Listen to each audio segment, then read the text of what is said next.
Ito, pinrocure namin to gamit direct acquisition. Diba? Para maipamigay itong mga EduCloud kits natin. Diba? Kapag may kapag meron tayong mga community disasters, itong mga learning kits na to, pinrocure namin gamit lang ang direct acquisition. Kasi kailangan mo siya eh. Mabilis. Under 200,000 ng ABC. Automatic. Ayan na. Okay? So nagkakaroon na kayo ng grasp kung ano ang mga mabibili ng direct acquisition. Galing ako ng Cebu.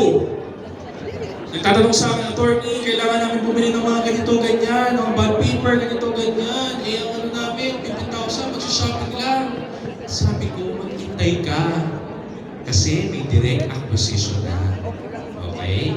Mabibili mo na yan na may 200,000 kang ABC. Next. O, ito naman.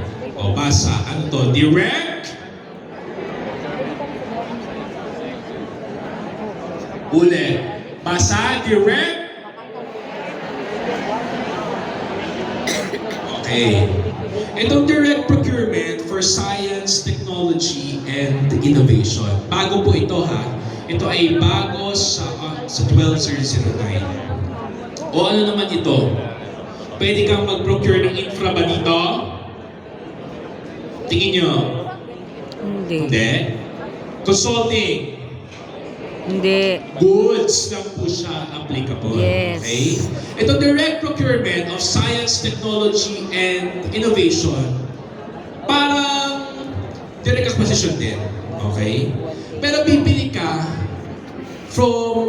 ng goods and services from a qualified startup business. Pero ano yung mga covered niya na projects? May mga specific na covered na projects lang po ito.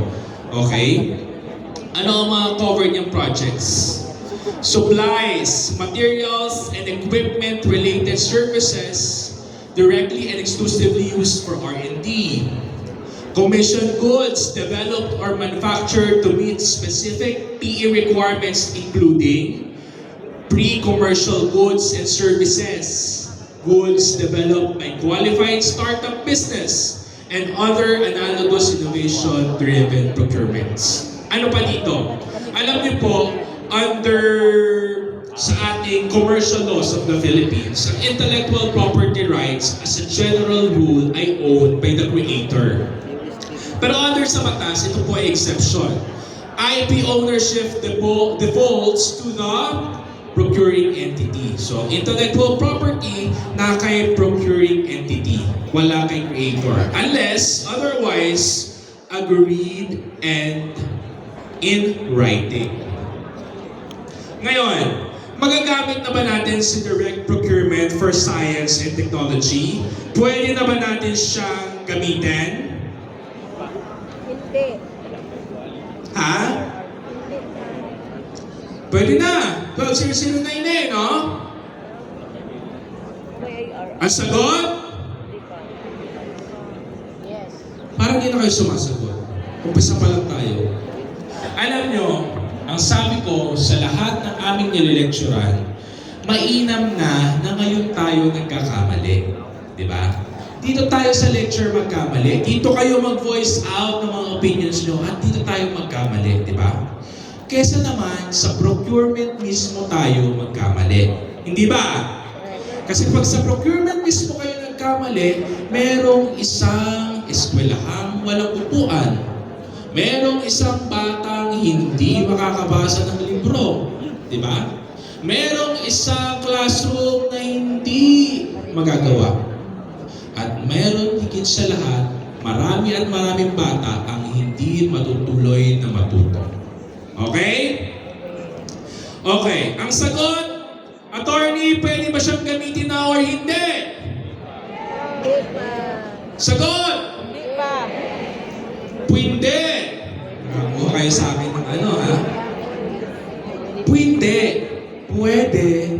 Pero, sabi sa batas, the GPPB, in coordination with the National Innovation Council, shall develop procurement policies encompassing the entire research, innovation, enterprise ecosystem consistent with the principles under Section 3 of this IRR. Okay? Okay? So, intay lang tayo ng konti. Okay? Pag naglabas na si National Innovation Council ng kanyang guidelines, pwede na natin gamitin si Direct Procurement for Science and Technology.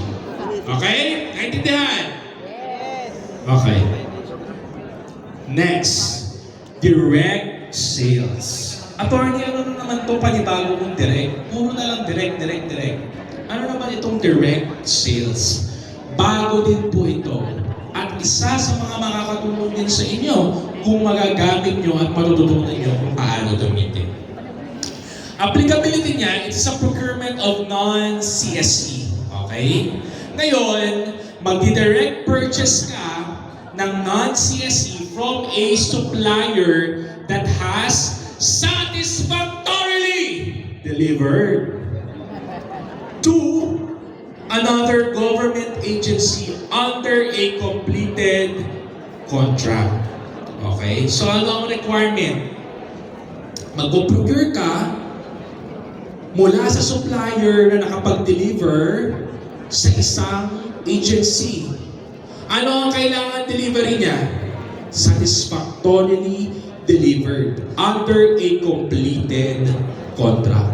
Okay. Ano ang mga kondisyon? Merong original agency, for example, DepEd. Meron si PNP. Okay. Si PNP, meron siyang procured and award through yung mga competitive modes natin ng bidding. Tandaan, ano ang mga competitive modes? Competitive bidding. Ano ang LSP? Limited source bidding. Competitive dialogue or unsolicited offer with bid matching. Okay? Tandaan, okay? Para naman mamaya meron man lang kayong machismis sa mga makakasabay nyo sa jeep o sa bus, di ba? O sa aeroplano. Alam ko mga competitive in nature. Kapag pinaresign mo sa akin, 4 yan. Ano yun? Competitive bidding, limited source bidding, competitive dialogue, or unsolicited offer with bid matching. Natandaan yun? Tatanungin ko ulit mamaya. Gusto ko sumagot kayo, ha? Inspected and accepted. Kailangan tinignan ng maayos ng another agency at tinanggap niya. Issued at least satisfactory performance. Kailangan satisfactory ang performance ng supplier na to sa another agency para magawa. Ito pa. Start procurement within 6 months from original agencies. Ano? Basa. Acceptance. Start procurement within 6 months from original agencies. Acceptance. Ang question ko sa inyo, kapag ka ang isang agency ay nagustuhan kong gumamit ng direct sales, kukuhanin ko siya. Ito ba, sabi niya sa akin, sige, attorney, pwede kang mag-direct sales sa akin kasi ito namang project ay nakuha ko 6 months from issuance of NOAA. Pwede? Pwede? Hindi. Nakatingin na lang sa akin. Hindi po ako isda sa aquarium, ha? Para ako isda sa aquarium. Ha? Pwede or hindi? Hindi. Sabihin ko kayong may kiss ang sasagot para sumagot na naman kayo. Ha? Pwede or hindi? Sabi ni attorney, tinuruan na naman niya ako ng isang statutory construction na salita. Sabihin niyo nga, verbal legis. Okay. Sa statutory construction, ang verbal legis, when the law is clear, there is no room for interpretation. O, di ba? Sabihin niyo na yan mamaya. Alam mo ba, alam ko yung verbal legis. When the law is clear, there is no room for interpretation. Ano yun? Ang sabi sa batas, ano? Acceptance. Di ba? Acceptance. Di ba? 6 months from original agencies, ano? So, ang tanong ni attorney, attorney, pwede kang mag-direct sales kasi 6 months from agencies, issuance of NOA. Pwede? No! Kasi nga, acceptance. Kung kailan mo tinanggap yung produkto. Diba? Alam nyo, isa sa mga naging problema namin yan, noong kami ay mag-procure dapat ng go bags. Alam niyo yung go bags? Kasi di ba nagkaroon dito sa Davao ng earthquake. Kamusta naman kayo? Okay lang po ba ang lahat? Di ba? Dito sa Mindanao, di ba? Maraming earthquakes na nangyari. Gusto sana namin mag-procure ng go bags kasi nakita namin yung sa Pasig City, ang ganda ng kanyang go bags. Di ba? So, para mapabilis ang aming procurement, meron na agad go bags lahat. Sige nga, tanungin natin si Pasig. Baka pwede tayong mag-procure sa kanila kasi mapapadali yung procurement natin, direct sales lang. Yung supplier nila nun, na nanalo, yun na ang kukontakin nyo, yun na agad ang magsusupply sa inyo. Ang naging problema lang, ang contract nila ay 2024 pa ang kanilang acceptance. Papasok ba or hindi? Hindi. Hindi. Very good. Palakas ng palakas. Ano pa ang kailangan yung tandaan? Supplier has same offer or lower unit price. Tandaan yan ha. Same offer or lower unit price. Ano ibig sabihin ng same offer? Kapantay lang. Kapag ka ipinigay ng supplier sa other agency ng 500,000, kailangan ibigay sa iyo ng magkano? 500,000 or lower. Pag 500,000 and 25 centavos ibibigay sa iyo kasi attorney para pampaswerte yung 25 centavos sa wallet. Pwede ba? Parang may narinig akong yes. Pwede ba? Pwede? Hindi. Dahil kailangan same or lower unit price. Ngayon, bibigyan ko kayo ng example na pinagmamalaki namin sa central office. Ito kasi, malakihan to. Malakihan yung aming thinking kasi central office. Pero ito, magagawa nyo rin to. Pwede nyo itong magawa in regional level. Bago yan, tingnan nyo muna ang ating proseso. Pwede nyo picturean kung gusto nyo picturean ng proseso. Huwag nyo lang akong isasama na hindi ako nakasmile. Okay? Sabihin nga, attorney, smile ka naman. Yan. Okay na? Yan ang process natin ng direct sales. Diba? Mabilis lang din.